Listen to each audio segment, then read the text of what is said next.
സംസ്ഥാനത്ത് ബി.ജെ.പിയുടെ ആദ്യഘട്ട സ്ഥാനാർത്ഥികളെ ഇന്ന് പ്രഖ്യാപിക്കും. തിരുവനന്തപുരത്ത് ബി.ജെ.പി സംസ്ഥാന അധ്യക്ഷൻ രാജീവ് ചന്ദ്രശേഖറാണ് ഇക്കാര്യം അറിയിച്ചത്. വരുന്ന 23 ദിവസം ബി.ജെ.പിക്ക് മാറ്റത്തിൻ്റെ ദിനങ്ങളാണെന്ന് അദ്ദേഹം വ്യക്തമാക്കി. മാറ്റം തുടങ്ങണമെന്നത് ജനങ്ങളുടെ ആവശ്യമാണെന്നും രാജീവ് ചന്ദ്രശേഖർ കൂട്ടിച്ചേർത്തു. ബി.ജെ.പിയിലേക്ക് എത്തിയ കെ.പി.സി.സി സെക്രട്ടറി തൊടിയൂർ രാമചന്ദ്രൻ ഉൾപ്പെടെയുള്ളവരെ സ്വീകരിച്ച ശേഷം മാധ്യമങ്ങളോട് സംസാരിക്കുകയായിരുന്നു രാജീവ് ചന്ദ്രശേഖർ. ഞങ്ങൾ ചർച്ച ചെയ്യുന്നൊരു മാറ്റം തുടങ്ങാം എന്ന് ഞങ്ങൾ പറയുമ്പോൾ ഇത് ജനങ്ങളുടെ ആവശ്യമാണ്, നാടിന്റെ ആവശ്യമാണ്. നാടിനെ നന്നാക്കാനും നാട്ടുകാരെ നന്നാക്കാനും ഒരു നല്ല ഭാവി സൃഷ്ടിക്കാനും ഒരു വികസന രാഷ്ട്രത്തിലേക്ക് നാടിന്റെ രാഷ്ട്രീയത്തിൽ കൊണ്ടുപോകാനാണ് ബി.ജെ.പി. NDAയുടെ ലക്ഷ്യം. അപ്പോൾ വരാൻ പോകുന്ന 23 ദിവസം ഞങ്ങൾ കൃത്യമായി ജനങ്ങളെ ബാധിക്കുന്ന പ്രശ്നങ്ങളും അതിന് പരിഹരിക്കാൻ ഞങ്ങളുടെ കാഴ്ചപ്പാടും ഞങ്ങൾ കൃത്യമായി മുമ്പോട്ട് വെക്കും. ഞങ്ങൾ വിവാദത്തിൽ ഇറങ്ങാനോ കയറാനോ ഞങ്ങൾക്ക് താല്പര്യമില്ല. ഞങ്ങളൊരു പോസിറ്റീവ് ക്യാമ്പയിൻ ആയിട്ടാണ് ഞങ്ങൾ മുമ്പോട്ട് പോകുന്നത്. കാരണം ഇതാണ് ജനങ്ങളുടെ ആവശ്യം. ഈ വാർത്തയുടെ വിശദാംശങ്ങളുമായി ശാലിനി ചേരുന്നു തിരുവനന്തപുരത്ത് നിന്ന്. ശാലിനി, വികസിത കേരളം എന്ന മുദ്രാവാക്യവുമായി മുന്നോട്ട് നീങ്ങുകയാണ് ബി.ജെ.പി. രാജീവ് ചന്ദ്രശേഖർ അല്പം മുമ്പ് പറഞ്ഞത്. അതായത് വിവാദം ചർച്ച ചെയ്യാൻ ആഗ്രഹമില്ല, വികസനം എന്ന ലക്ഷ്യം മാത്രം മുൻനിർത്തിയാണ് ബി.ജെ.പി. പ്രചരണ രംഗത്ത് ഇറങ്ങുക. ബി.ജെ.പിയിൽ പ്രതീക്ഷ അർപ്പിച്ചുകൊണ്ട് മറ്റ് പാർട്ടികളിലുള്ള നേതാക്കന്മാരും പാർട്ടിയിലേക്ക് വരുന്നു, ബി.ജെ.പിയിലേക്ക് വരുന്നു.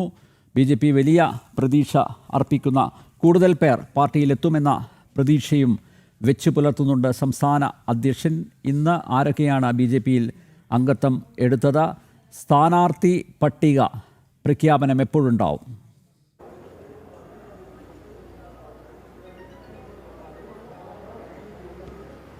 അനിൽ നമ്പ്യാർ സൂചിപ്പിച്ചതുപോലെ തന്നെ വികസനം മാത്രമാണ് ചർച്ച ചെയ്യുക, അതിൽ വിവാദങ്ങൾ ചർച്ച ചെയ്യാനില്ല എന്നുള്ളതാണ് ബി.ജെ.പിയുടെ സംസ്ഥാന അധ്യക്ഷൻ രാജീവ് ചന്ദ്രശേഖർ പറഞ്ഞിട്ടുള്ളത്. ഇന്ന് തന്നെ ബി.ജെ.പിയുടെ തെരഞ്ഞെടുപ്പ് സ്ഥാനാർത്ഥികളെ പ്രഖ്യാപിക്കുമെന്നുള്ളതാണ്. ആദ്യഘട്ട തെരഞ്ഞെടുപ്പുമായി ബന്ധപ്പെട്ട് ആ സ്ഥാനാർത്ഥികളുടെ പട്ടിക ഇന്ന് വൈകിട്ടോടുകൂടി പ്രഖ്യാപിക്കുമെന്നുള്ള സൂചനകളാണ് ബി.ജെ.പിയുടെ സംസ്ഥാന അധ്യക്ഷൻ ഇപ്പോൾ നൽകുകയും ചെയ്തിട്ടുള്ളത്. 23 ദിവസങ്ങൾ നിൽക്കുന്ന പ്രചാരണങ്ങളാണ് ഇനിയുള്ളത്. ആ 23 ദിവസങ്ങളിൽ സംസ്ഥാനത്ത് ബി.ജെ.പിക്ക് ചർച്ച ചെയ്യാൻ വികസനം മാത്രമാണ് ഉള്ളത്. മാറ്റത്തിൻ്റെ ഒരു തെരഞ്ഞെടുപ്പായിരിക്കും ഏപ്രിൽ 9-ാം തീയതി കേരളത്തിൽ നടക്കാൻ പോകുന്നത് എന്നുള്ളതാണ് അദ്ദേഹം സൂചന നൽകിയിട്ടുള്ളത്. മാറ്റം തുടങ്ങണമെന്നുള്ളത് ജനങ്ങളുടെ ആവശ്യമാണ്.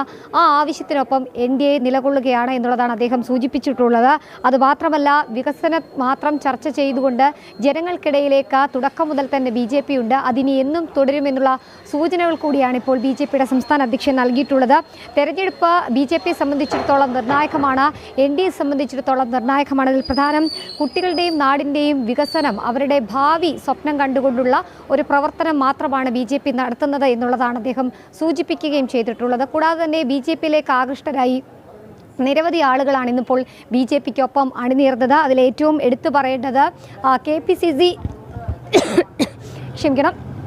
കെ.പി.സി.സി സെക്രട്ടറി ആയിട്ടുള്ള തൊടിയൂർ രാമചന്ദ്രൻ ഉൾപ്പെടെ ഏകദേശം 50ഓളം പേര് ഇന്ന് ബി.ജെ.പിയുടെ ഭാഗമാവുകയും ചെയ്തിട്ടുണ്ട്. അവർ തെരഞ്ഞെടുപ്പ് പ്രചരണത്തിന് ഇന്നു മുതൽ തന്നെ ഇറങ്ങുമെന്നുള്ള സൂചനയും ബി.ജെ.പിയുടെ സംസ്ഥാന അധ്യക്ഷൻ നൽകിയിരിക്കുകയാണ്. അനിൽ നമ്പ്യാർ.